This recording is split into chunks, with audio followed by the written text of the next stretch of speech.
of the... This meeting is being recorded. Carry on. I've got something come up in the middle of my... do you want me to get rid of it? No, it's gone. Oh, it's gone. Okay. Yeah, I was born during the latter part of the war. So that'll give you an idea of my age. This was in the UK, so it was southeast England, and we'd gone through quite a battering during the war, including our own house. But we survived, and I met Lynn in 1967. We got married in 69, and 2 weeks after we got married, we came out to New Zealand as a honeymoon. Unfortunately or fortunately, we loved the place, so we never went back again. And we've lived in New Zealand now for over 53 years. So that's basically me. What I'm going to do today is talk about BSAs, the history of the company, which is quite interesting, and some of the technical areas which you may not fully understand, my involvement, and perhaps we can bring the first photograph up. Hopefully. Now, I can't see the photo there, but I'm going to do it now. I'm going to share my screen and I'll bring it up. And if everybody could just tell me that they can see it, that would be great. Yes. Okay, so the first photograph, if I click on that. Okay, this is taken in 1946, and that's me in the center there with my sister on the right, Heather, and my father. And in the background there, you'll see ANJ 586, which was my father's car, which he'd bought only a matter of weeks prior to that photograph being taken. So this brings me to my involvement with BSAs. Dad was a bit of a mechanic, a bush mechanic, and was always doing work on the car. And of course, I had to help him. And I can remember still one of my jobs as a probably 3-year-old, maybe 4-year-old, was to collect all the nuts and bolts as he was taking them off the car and put them in little tins, and then he'd label them so that when we reassembled everything, he knew where the nuts and bolts came from. So it was quite a good childhood. And it really brought me You need to go to into slideshow. Sorry, Brian? Go to slideshow. Yeah, I can't actually select it. I don't know why it's not allowing me to do that. Sorry, Clive. Wanting to put your whole... I don't know why it's not allowing me to do that. It's a bit frustrating, actually. Just bear with me for a minute. Yes, okay. It's not allowing me. Everybody else to mute their microphones.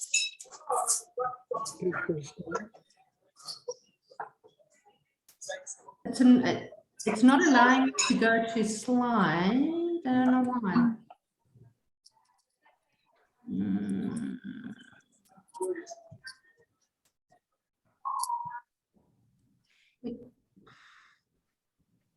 Sorry, I don't, yeah, you might have to just carry on. It's not allowing me to select. Okay, sorry, go ahead. Okay, I'll carry on. Well, I think first I'd like to give you a little bit of a history lesson and take you back to 1620 or 1630. It was an era when there was a lot of fighting going on, both internally in UK and around Europe.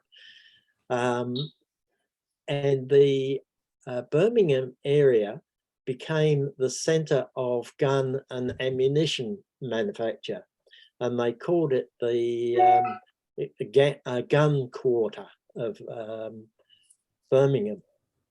And there was lots of little companies, each making their own little part of the guns. In the 1689, a number of these joined together and they become Birmingham gunsmiths, and this was the precursor to Birmingham small arms. They were making guns for the military, and their first order from the government was 200 muskets at a cost of 17 shillings each. This was in King William III's reign, if you're into the history of who were kings and queens during that time. And so they had quite a nice little business going. And they were really a conglomerate of companies, all making little bits and pieces. Fast forward through till around 1861, and 14 of the largest of these companies got together and said, look, we're going to form one company. And that became Birmingham Small Arms, 1861. They became a very, very rich company. Must have been a huge number of wars going on at that time, because there was tales of the directors sitting around the boardroom table lighting their cigars with £1. Do you mind opening the door for me? So it was quite a lucrative business for them during that period of time. However, not everything lasts in happy ways, and in around about 1888, they started to become quite slow on their ammunition and manufacture of rifles. So they started to branch out into other areas, and their first area was into bicycles, which was a new fad around the middle of the 1800s. And so BSA thought they'd get into that, which they did, and made a great success of it. So they expanded to manufacture lots of other little bits and pieces. And in 1907, they produced their first car, and they thought all these other companies were starting to get into cars, of course, at this stage. And if I can click on the second number 3 there, why is that not coming up? Oh, here we are. This is their first car. They made a few mistakes in respect that they wanted to build the best car in the world right from the start, which Rolls-Royce had managed to do, but BSA were not quite so successful. So they didn't sell a lot of these cars. They sold about 150 as far as I understand, but they weren't selling particularly well. So in 1910, the Daimler company, which had the royal patronage, started to get into trouble. BSA actually bought the company, the Daimler company. And this was the making of BSA, really, because they stopped manufacture of cars at BSA, and all their cars were made by Daimler. This worked very well. And of course, the war in 1914, 1918 become an area where their ammunitions part of the company came to the fore once again. And the Daimler company made lots of military vehicles for the war. So by the 1920, after the war, again, they were a very rich company. BSA had a little dabble into manufacture of cars again in the mid-20s, very unsuccessfully again. So they settled back, and then in 1920, oh, by this stage, of course, they were making motorcycles. They built their first motorcycle in 1909, and motorcycles became quite a big thing for BSA, and their plant in Birmingham at Small Heath, was geared up for manufacture of motorcycles, and they decided in 1929, or in 1928 actually, they decided that they could make a small car, a three-wheeler car, using a motorcycle engine, and get a gain over four-wheeled cars from the point of view that the tax was much cheaper. This had already been done by the Morgan Company, which was a traditional company way back from 1906 or thereabouts. So they started manufacturing three-wheeler cars. These were quite cute little cars, and they were unique. If I can bring it up, number 4. Won't come up. That's it. They were quite cute little cars, and they were unique in respect that they had a front wheel drive to them, whereas the Morgan was driven by the single rear wheel, which became a little bit of a liability in the years of trams and that sort of thing, because they used to get caught in the tram tracks, and that could guide the car in directions which they didn't want to go. So the three-wheeler BSA, having the front wheel drive, was able to pull them out of the tram tracks, and it made a very useful sort of little cheap vehicle. These were sold for just over £100 at the time. In 1931, some bright Charlie at their factory said, well, why don't we put a solid axle on the back and add another couple of wheels, and we can make a four-wheeled vehicle. That's what they did. And they then started to think, well, we can actually make a really nice little sports car by doing this. So in 1935, they made their first, what you might call, sports car. And we're going to the next photograph, Lee, which was called a BSA Scout.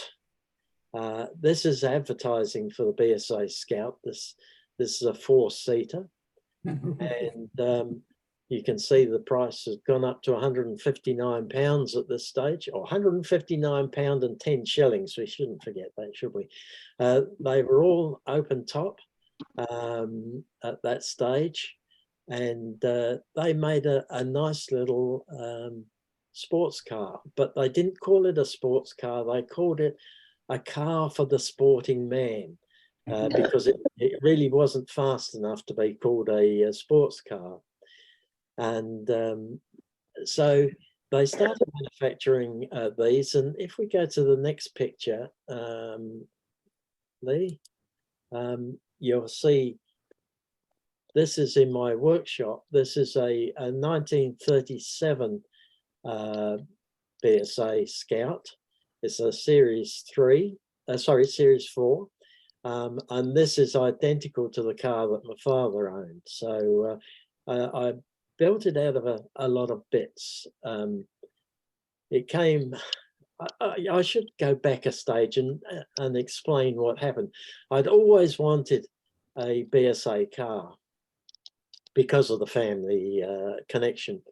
So I looked around, and it was around about year 2000.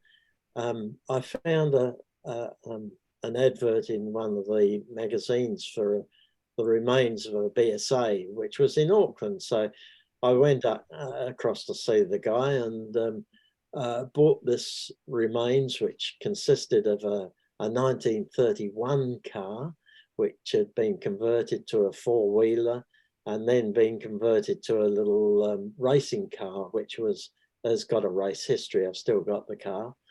But he also had the remains of another one there, so I collected those. It wasn't long after that I saw an advert for an auction in Invercargill for a restored BSA. So I flew down to Invercargill and went to the auction and bid against all the locals down there. And I don't think they were very happy having an auctioneer coming down there with money. And I bought this little car.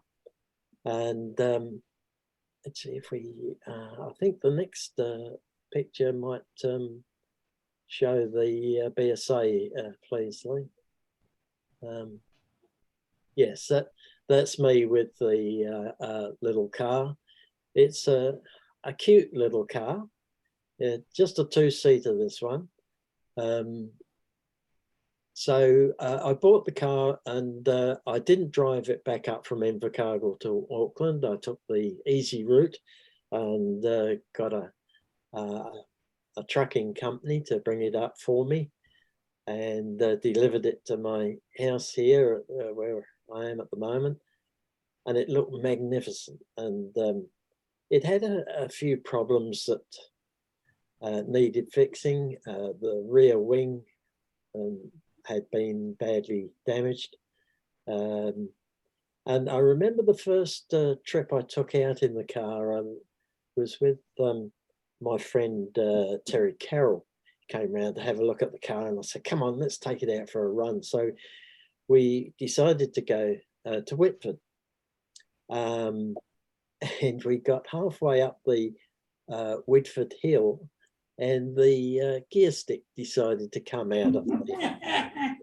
And so we managed to get into a gateway and turn the car around, and I lifted the bonnet, found out the problem and got that going again, but it wasn't climbing the hill very well either. I had to come down bottom gear to climb the hill just after the bridge going.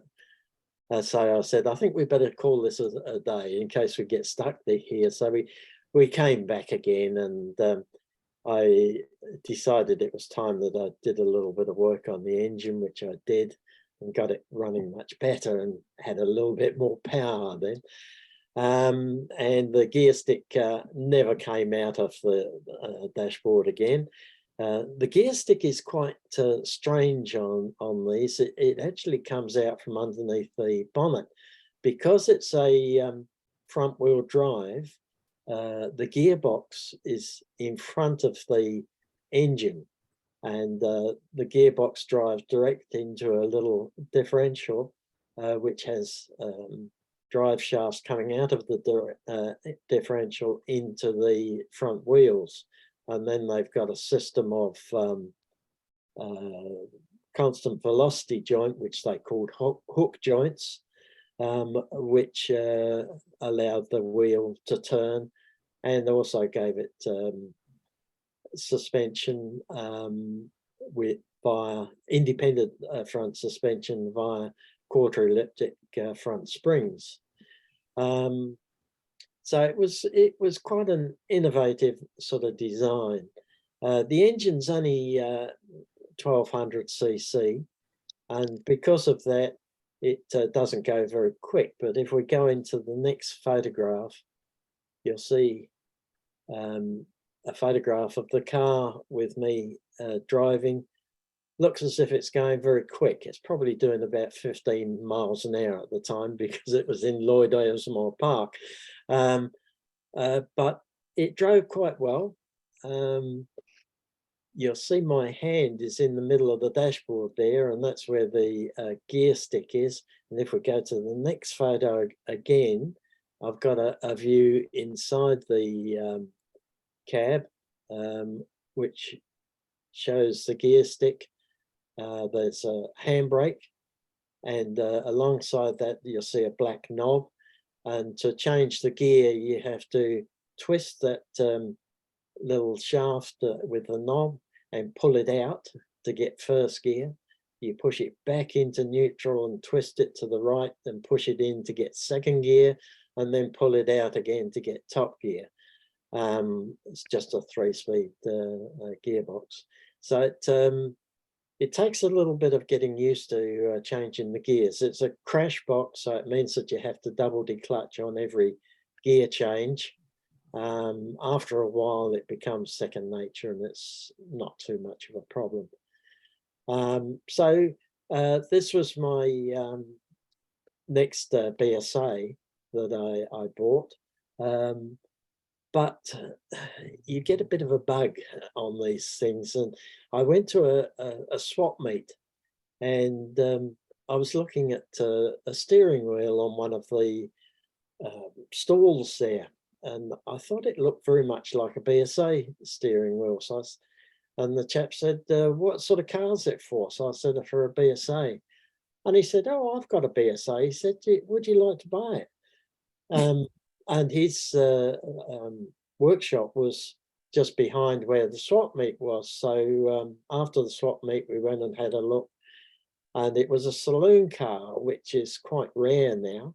And it was covered in chicken wire all over the car, and the engine wasn't in it, the gearbox wasn't in it, the seats and everything had been taken out, and the body was half off the chassis. It was a mess. Anyway, I paid the grand sum of $800. This was in Whangarei, and he said that he would deliver it for me. So I had another BSA, a saloon this time.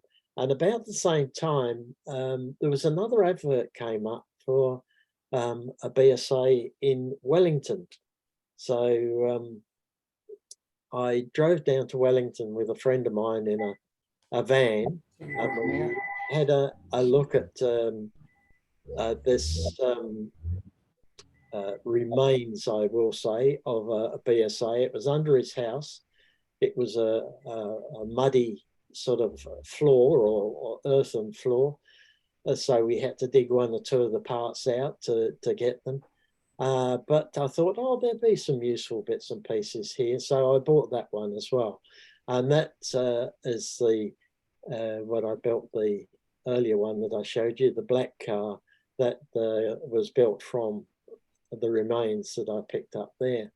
But he also had the remains of another one. So anyway, I ended up with the remains of 9 BSAs. One of them was the green one, this one that's showing now, which was working quite well.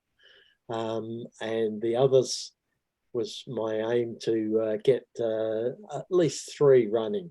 I've now got one other, which is just about finished, and the saloon car, which was a bit of a disaster because all the woodwork on the inside of the bodywork had rotted to the extent where I could push my finger literally through some of the timber. So I had to pull out all of the timber from the inside of the saloon. They made a wooden frame and then put the metal over the top of the frame. That was the manufacturing method in the pre-war years. The saloon car is a 1935. So I had to remake all the timber work on the inside. The floor had rotted out, and so I used a North Island beech material, wood or timber, which was very close grained, beautiful timber. And the only thing was I ran out part way through and they hadn't got any more, so I had to go into using ash, which is a traditional material for making car bodies. So it's a mixture of North Island beech and ash material, timber. Anyway, I was quite pleased. I bought myself a bandsaw and learned how to use that so I could cut up all the pieces of timber. I have got a mill in the workshop, and some of the intricate pieces I was, although it's meant for metal, I was able to utilize it for the timber work. And so I've done a lot of work on the car, but it's still got a way to go before it's on the road. So it's an interesting car from the point of view that it's not front wheel drive, it's a rear wheel drive car. It's a 4-speed and it's got a pre-selector box. And pre-selector boxes were very rare in the 1930s. They were just starting to come out. And what it was like an automatic box, and you only had 2 pedals, or you had 3, but there was only 2 pedals that you had to use. That was the brake and the accelerator. The third pedal was a gear change pedal. So you'd select the gear that you wanted, first gear to start with, and you press this pedal on the floor, and then the car would stand stationary until you accelerated, and then it would pull away. When you wanted second gear, you'd move the lever into second, and it'd still be in first gear until you press the lever on the floor or the pedal on the floor. Then it'd change into second. Then you put the lever into third, ready for your next change. And it worked very, very well. The only problem was it sapped quite a lot of the power out of the engine. So you only got about 80% of the power going to the wheels. That really spoilt it. Modern automatics, of course, get just about 100% of the power going to the wheels, so it's a lot different nowadays. So that was my collection of cars at the time. So I'll now go to the next picture, if we may. And this is a specification for the car. This is the Series 6, the green car there. It's a 1938, although there's some suspicion that it might be a 1939 car, because the club in the UK said they didn't start making them until January of 39, but I'm not going to argue. The registration says 38, so that's fine. It's a 2-seater roadster, front wheel drive. The engine is only 1200 cc, and as you'll see from that, it produces 24 kilowatt or 32 brake horsepower, which is actually more than the earlier ones, but is still very low on power. The car only weighs about 850 kilograms, so it's not a huge car to pull around. Top speed of around 70 mile an hour, it says here. They will do more than that, but you've got to find an appropriate downhill stretch to do that, of course. My green one, I've had over 65, but it gets a bit frightening when it gets up to that sort of speed. It bounces a little bit across the road. It's quite a small car, only 11 feet long, and there's only 43 of the Series 6 left. In total of the Scout cars that started with Series 1s right to Series 6, in total there's, I think, about 240 cars left in the world, of which probably there's less than 100 are actually on the road. In fact, I would think there might be only 30 or 40 cars that are actually working. So it's a fairly rare sort of beast. And they're a nice little car to drive because they're front wheel drive. They go around corners very quickly. My green one didn't have any shock absorbers on the front when I bought it, so fitted shock absorbers made a huge difference to the driving of the car. And I could throw it around some pretty sharp corners quite well. One of the experiences of going around corners, when I first had the car, I took a friend out. He was over in Manukau. I picked him up and we went for a drive. And I went round a corner. I wasn't going particularly fast, about 30 mile an hour. And I broke a stub axle on the front wheel, and the wheel literally parted from the car and disappeared up the road alongside me. And of course, the front of the car, or the hub, hit the ground and we come to rest. I was still able to steer the car, funny enough, with one wheel on the front. So we went back and recovered the wheel and put in the car, and I found a tow truck and had to get the car back to the workshop, get the front mudguard, which was in a hell of a mess, and the running board and all that sort of thing repaired. And I found what had happened. Somebody had fitted the wrong stub axles on the front. In the very first ones, the three-wheelers, they had a tapered shaft with a keyway in it for the stub axle. The later BSA Scouts had a spline shaft, and they're much, much stronger. And what had happened, the keyway had worked on this stub axle and just broken. And the funny thing was that my father's car, I can remember the same thing happening to him back in about 1948. He went round a corner going down a hill and the wheel came off the front. So it was a fault with the car, which is not a nice fault to have, I can assure you. It's a horrible feeling with the wheel disappearing. So just a little interlude there. Apart from that, they were a nice, reliable little car. If we go to the next photograph here, that's a little tale associated with this. You'll see it's a couple that have just got married. It's outside the Howick Historical Village. And I used to take this car out and go and have a cup of coffee at the cafe there with a few mates. And we were out there one day, and this young Asian lady, Livia was her name, she found out that I owned a little green car that was sitting out the front, and she fell in love with the car.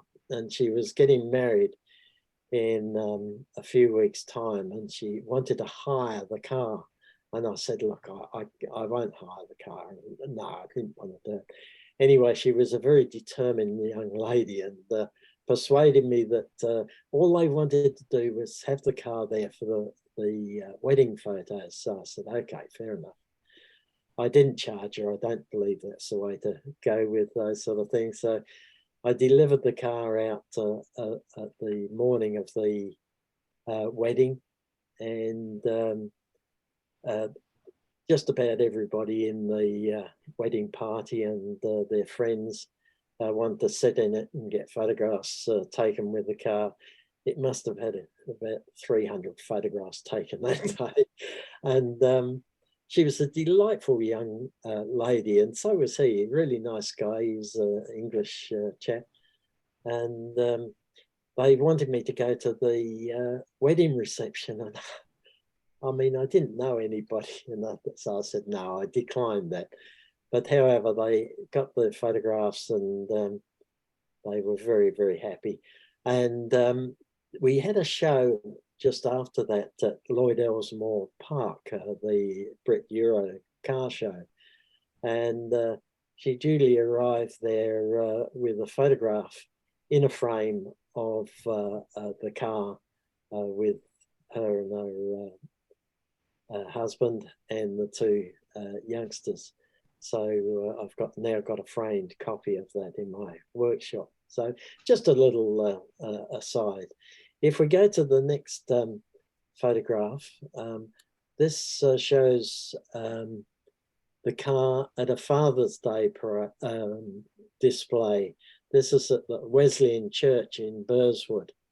And I won the Visitor's Choice Award for the day. There was a lot of very nice cars there. I was a bit embarrassed because I think just about all of my family were there, and I think that's why I got so many votes. But the car did look very nice out in the sun. And the little guy on the running board there is my grandson. This was 2019, so he was only 3 years old then. He's now 6 years old and a little bit larger than that. But he loves the cars, and he'll be one of these grandsons that will end up being taking over my mantle of working on cars, I'm sure. He's a great young fella. So the BSA company, when the war came around, the Second World War in 1939, they stopped manufacture of the cars. They had a Series 7 designed, which I felt was a great shame that they never made it, because I've seen drawings of the engine and the car, and they'd gone to an overhead valve engine. This one's only a side valve engine, overhead valve engine, and a 4-speed gearbox. And I think that would have made it a beautiful car to travel in, whereas this one was just a bit lacking on power up the hills. On moderate hills, no problem. I've taken it on the motorway many times, and it travels quite comfortably on moderate hills. But when you get to steep hills, not so good.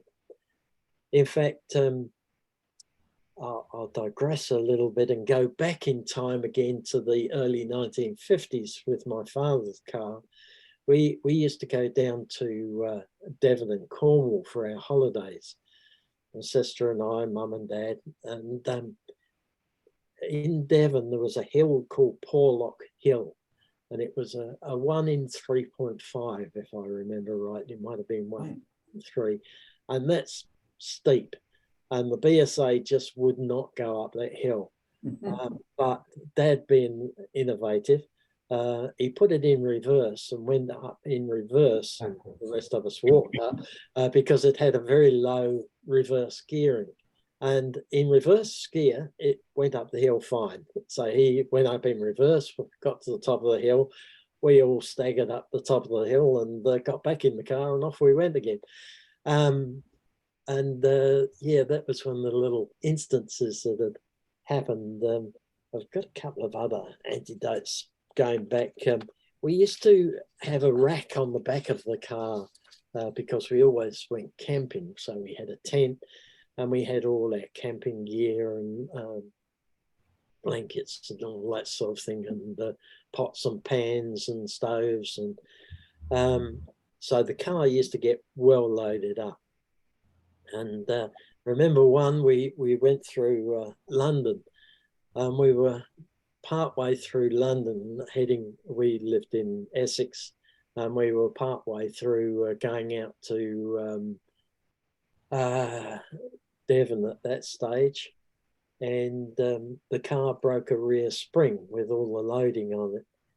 So Dad jacked up the car, he removed the spring, he found somebody who could manufacture a new spring. He got it made and put back on the car, and we ended up getting on our way. It took about 3 hours from the time that we broke the spring to the time we were on our way again. And that's how things were done in those days. It's an incredible story, really, that you could replace a broken spring in that sort of time. And we carried on with our holiday. We were a bit late in arriving in Devon, but we got down there and happily had our holiday. We used to go out most weekends to a little beach called Mill Beach, the 4 of us, and we'd take a tent down there with us. Sometimes we'd stay overnight, sometimes just a day, and had other friends that came down with us in their cars, and some of them on push bikes. So that was always a highlight of our weekend or week, really, in the car.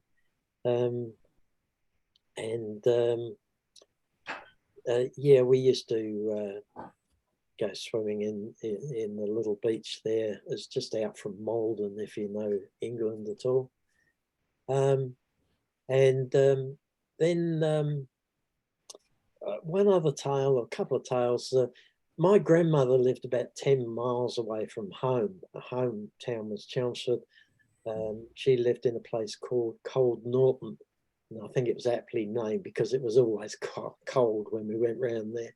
And she lived in a little house with one of these little long drops outside. And yeah, we came home one night and we were a bit late in leaving, so it was dark. And it was very foggy. And in the early 50s, we had some really bad fogs and called smogs in those days, because it was a combination of smoke from all the chimneys and the fog itself. And it got so bad that Dad just couldn't see the road. So Mum got out with a torch and was walking along the side of the road in front of the car, showing Dad the way with a torch. And I still remember that. It took us a long time to get home, and Mum was exhausted by the time we got there. And another occasion, we didn't have the fog. There's a little bit of mist, but it was very icy. And unbeknown to us, didn't realise it was black ice on the road. And we went down one of the hills, and Dad saw some lights at the bottom of the hill, so he touched the brakes.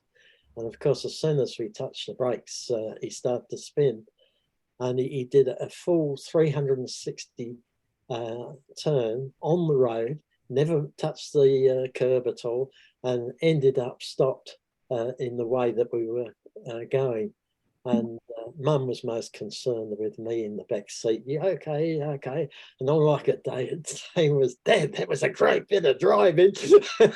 And we finished off driving off again and going home. So, yeah, I love the BSAs. The green one I sold last year because I'm running out of space in my workshop. I've got a lot of other cars in there now. So I still have, I think it's about 6 BSA cars there that are all in needing restoration or finishing of restoration. So that's basically my talk on BSA cars, and I really hope I haven't bored you too much with my tales. And but it was an enjoyable time. So if anybody's got any questions, I'm happy to answer any questions. Yeah, I got one. Yes. Have you know the big headlights at the front? Yes. Somebody else had one of those, and they took the headlights off. And with the headlights off, they could go 12 miles an hour faster because there wasn't so much drag. That's a huge amount. It's a huge amount. It was brilliant. Oh, yeah. But, you know, though both of us here, we lived close to the BSA factory in Birmingham. We know a lot about the BSA motorbikes more than the cars. Yes. Because when we were brought up, it was BSA motorbikes, but you know, it's a brilliant place and all the rest of it to see them. Yes. My dad had a BSA motorbike and all the rest of it. But yeah, those gearboxes you were talking about, the pre-selectors and the other one, Yes. I've driven both of them, and oh, they're weird things to drive. You got to get used to them, you know, to select the gear and then hit the third pedal to change gear, you know. Yes, yeah.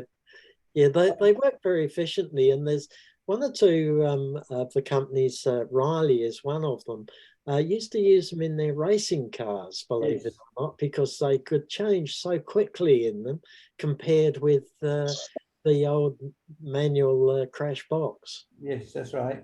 Yeah.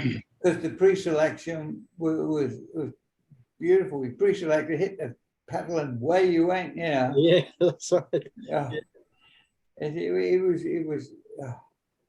you know, and as you say, stripping those down with, you know, replacing the one of the cord stub shafts there with a key instead of a spleen.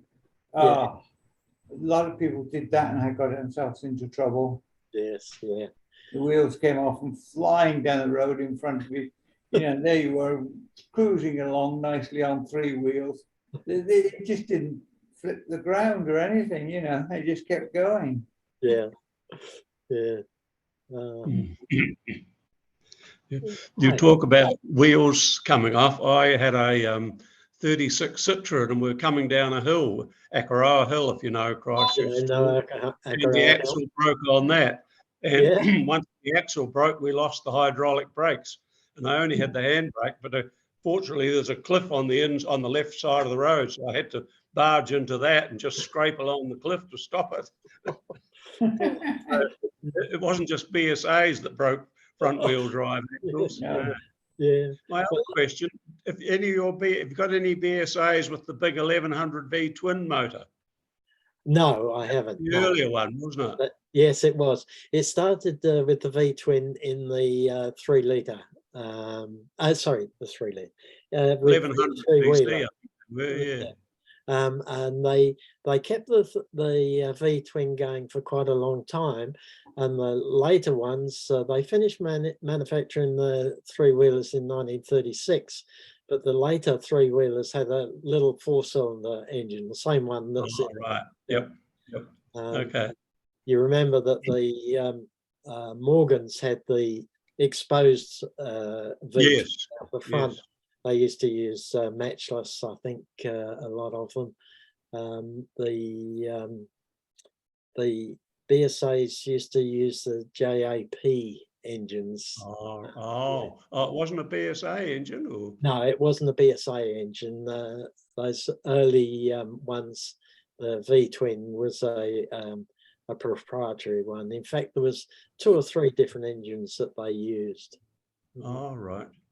And when they manufactured the 4-cylinder engines, they were all manufactured by the BSA company. Right. Okay. When I was a young lad in Christchurch, also about 1950, I can remember seeing a BSA which had a fastback, a bit like this. I don't know if you can see it. Oh, like yes, this I can see it. Yeah. Style of back end. Would that been a one-off or something? It was definitely a BSA. It would have been, yes, yeah. I Oh, don't okay. think I've ever seen one like that. I've It was got a special which has got a different body on it. The special was built for track racing in 1948 or thereabouts, and it has a history of being raced on some of the tracks. Oh, right. And it was a very early model, and yes, I've still got that in the workshop, but never had it on the road. Right. I can't remember the guy's name, but there was an Auckland engineer who built cars, and he actually built a rotary valve cylinder head for a BSA. You probably know who he is. I can't remember Ralph Watson. Ralph Watson, that's the one. Yeah. Yes. He was a brilliant engineer, and Yes. for many years, people who've got V twins have tried to make rotary valves for them, and have been unsuccessful for various reasons. Right.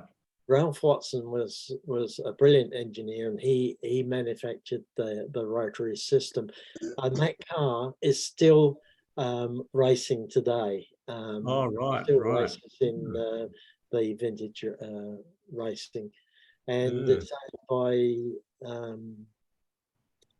name escapes me, but right. So I do know the chap anyway. Right. And that one, he did not only the engine with the rotary valves, but he did a lot of work on the actual body itself. And, right. he drove all over New Zealand in that, racing at different places. Yeah. Oh, right. Was that the car? That car, was the engine out front like a Morgan, or was it in under the bonnet? No, it's under the bonnet. Yeah. Oh, it yeah. was under the bonnet. Right. I have got some pictures of that, not with me at the moment, but I do have some pictures of that car. Oh, okay. And, it was on display at the Concours d'Elegance Ellerslie car show about 5 years ago. Oh, okay. Yeah, I have seen the car myself a few years ago. Yeah. Yes, yeah. All right. Thanks. Very good. Yeah. Clive, Yes, on that photo you showed us of the specifications of your green car, I yes. thought I saw on the very bottom existing 47. Well, 43. 43. That's Yeah. correct. So that means that there's only 43 of them existing at the moment. Of that now. Correct. Of that. Oh, Of that model, of that particular Yeah. Series 6, so BSA. Yes, gosh, that really is rare then, isn't it? yes, yeah. Mm. Yes, my Elvis car, which I've got 1923 Elvis, that's even rarer. Is it? Oh, And there's less than 40 of those left in the world now. And mine's one of the few that are left on the road. I don't know how many, but not very many. I've also got a coupe version of the BSA Scout, which I probably never finished because I haven't got the body for it. I've just got the chassis. But there's only 7 of those left in the world, so they are wow. exceptionally rare. So if I ever get round to restoring that, then that'll be one of the rarest cars on the road. Yeah. Back to Lee. Yes, are there any other questions? Yeah, very interesting. Good. Okay. Clive, are you going to, sorry? Oh, sorry. I would just like to say, I must admit, I learned heaps today that I didn't know. Yeah, and same here. There's actually stuff I didn't know. Mm. I did tell you that we got married. Oh. Oh, that's funny. Mm. Clive, are you going to be at the Father's Day show this year at? Yes. Yes. Oh, I will wonderful. be. So if but it anybody won't is be- interested, yes? It won't be with the green BSA, unfortunately, because that's sold now. It's now gone down to Napier. But I'll have my 1923 Elvis car, hopefully, if the weather's not too inclement. If not, it will be one of the other cars. Wonderful. Well, if anybody is interested in that, it's on Father's Day, and I'll put a I'll let everybody know through our e-newsletter where that'll be on the Father's Day. But oh, good, we can come and personally meet you then. Yes, yeah, by all means, yeah. Certainly will. And Well, if you, Clive, yes. I don't know whether Bruce would agree with me here, but Bruce has got a fantastic machine which he dials up for wooden shapes. So you're talking about wooden shapes in one of your cars. You might just dial it up the shape you want. Yeah. Might be a bit difficult, Claire. Oh, well, Clive, thank you so much for sharing your passion and your knowledge of your, of your hobby as such. I think it's remarkable. Well, I retired about 16 years ago, and I've got a workshop where I've got my cars, and I spend most days there. Lynn will tell you I'm never at home, and that's probably right. Even weekends I spend in the workshop. If you've been retired for 16 years, why aren't the other cars finished? Because I've got other commitments as well, Chris, as you well know.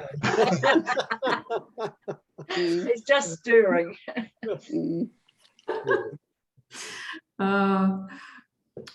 Anyway, Clive, thank you so much for your time. So appreciated, and I hope to meet you in person. Yeah, at the Father's Day pleasure. event. Yeah. Thanks, everybody, and all the best. And I hope to see you soon. And keep well, keep safe. Yeah. Mm. Okay, thank you. Take care. Thank you. Bye. Bye. Bye.